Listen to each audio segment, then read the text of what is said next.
Halo guys, kita mau bikin video di Keraton Surakarta. Pose with the fans. Pose with the pose with the pose with the pose pose with the fans. Pose with the pose with the pose pose pose with the fans. Fans. Pose with the fans.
Setiap sudut keraton menyimpan sejarah panjang tentang perjalanan kerajaan, adat istiadat, dan perjuangan masyarakat Jawa dalam menjaga identitas mereka. Sejarah Keraton Surakarta Hadiningrat adalah terusan Mataram Islam yang didirikan oleh Eyang Panembalan Senopati dan ditetapkan sebagai keraton Islam oleh Sinuwun Sultan Agung Hanyokrokusumo, yaitu raja ketiga dari Keraton Mataram, dan ditetapkan sebagai kerajaan Islam.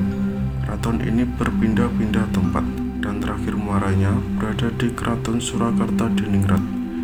Dengan apa yang sudah dilakukan oleh Eyang Sultan Agung Prabu Hanyokrokusumo yang mengacu pada upacara-upacara adat dan hari-hari besar Islam, yang diperingati semua dengan rasa syukur beliau dengan adanya utusan Allah yaitu Rasulullah, untuk disampaikan kepada seluruh umat manusia di jagat, supaya Keraton Surakarta Hadiningrat atau Keraton Mataram ikut mensiarkan Islam itu sendiri. Sinuwun Sultan Agung Prabu Hanyokrokusumo mensiarkan Islam secara turun-temurun, karena tidak bisa dipungkiri bahwa keraton ini sebagai pusat pemerintahan, yang mana di Surakarta selama 200 tahun. Dengan begitu, sebagai pemerintah itu mengayomi masyarakatnya, yang mana mayoritas Islam. Keraton sejak dari Mataram telah ada di Kota Gede. Setiap wilayah Mataram pasti didirikan masjid, dan setelah Republik, keraton ini sudah mendapatkan jejak dari masjid-masjid yang dibangun oleh Mataram, yang berada di 43 masjid di Jawa Tengah. Ini yang mencerminkan bagaimana kerajaan ini adalah kerajaan Islam, karena Islam membawa pencerahan kepada manusia bahwa sesuatu yang hidup di dunia ada yang menciptakan, yaitu Allah yang Maha Kuasa, dan itu sudah diyakini oleh orang Jawa itu sendiri. Oleh sebab itu, orang Jawa mudah sekali untuk menerima ajaran Islam. Keraton Mataram Surakarta merupakan perpindahan dari Kartasura pada tahun 1745. Pada tahun itu, keraton belum secara utuh selesai oleh Sinuwun Pakubuwono III dan didahulukan untuk membangun masjidnya, yaitu Masjid Gede Keraton Surakarta Adiningrat yang di sekitar alun-alun Surakarta, karena beliau mengutamakan bagaimana masyarakatnya menjalankan ibadahnya bagi umat Islam terpenuhi. Lingkungan Baluarti adalah lingkungan pejabat-pejabat di Keraton Kartasura yang dipindah ke Keraton Surakarta dan dibuatkan Masjid Paromosomo yang dikenal dengan Masjid Suranatan yang terletak di depan Kemandungan sebelah barat. Masjid tersebut untuk warga atau pejabat-pejabat Keraton Surakarta untuk beribadah.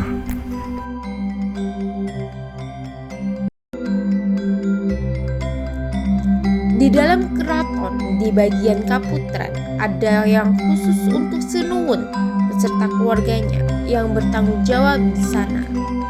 Adalah abdi dalam Ulomo yang disebut adalah Juru Suronoto di Masjid Pujasana di Kompleks Bandengan, yang sebelumnya mempunyai nama Pandengan.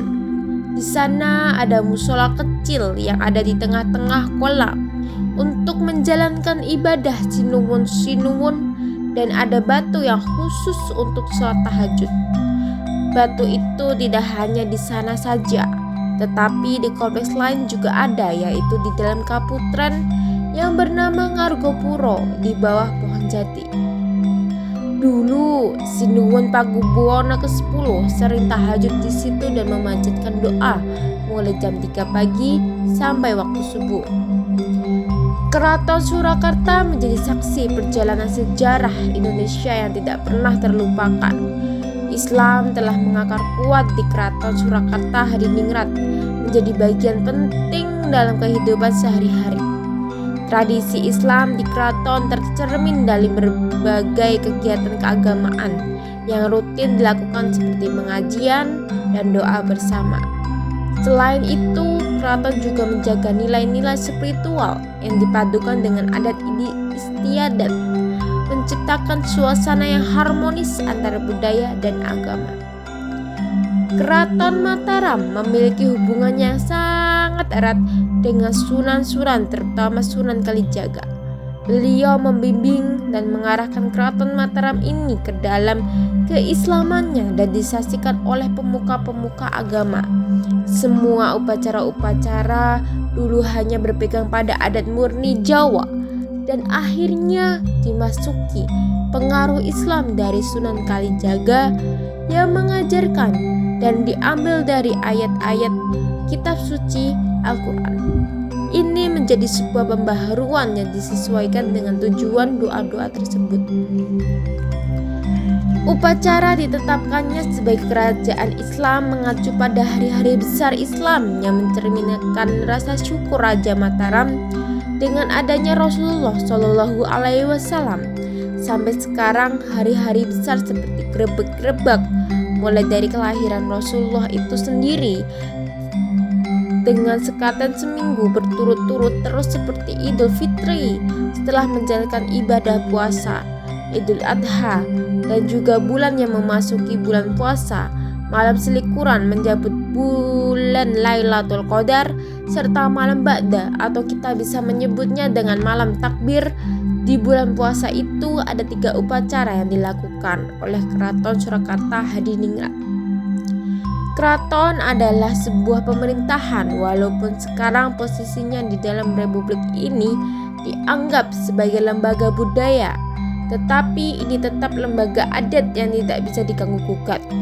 Keraton berkewajiban untuk menjaga apa yang sudah dilakukan oleh leluhurnya, seperti upacara adat keraton, selamatan, dan maisolawung yang disertai doa-doa. Ada suatu acara di mana semua pemuka agama itu ikut hadir di selamatan Wilujenggan Negari Semalam Selamatan. Untuk negara, dan Maiso Lawung dibawa ke Krondowohono, dan doa-doanya sudah ditentukan dari dulu hingga zaman sekarang.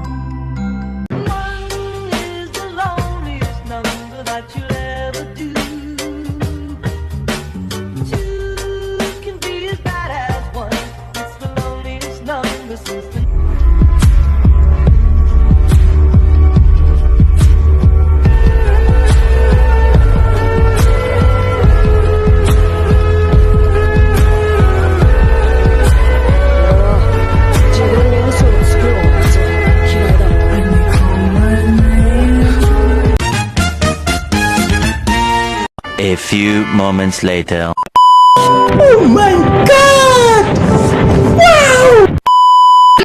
استغفر الله العظيم استغفر الله استغفر الله استغفر الله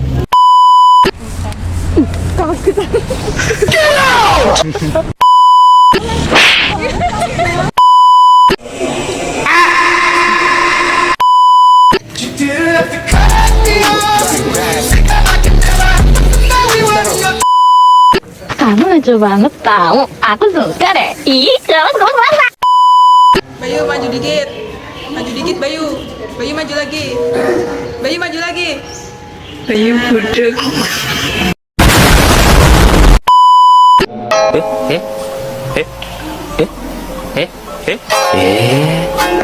Eh.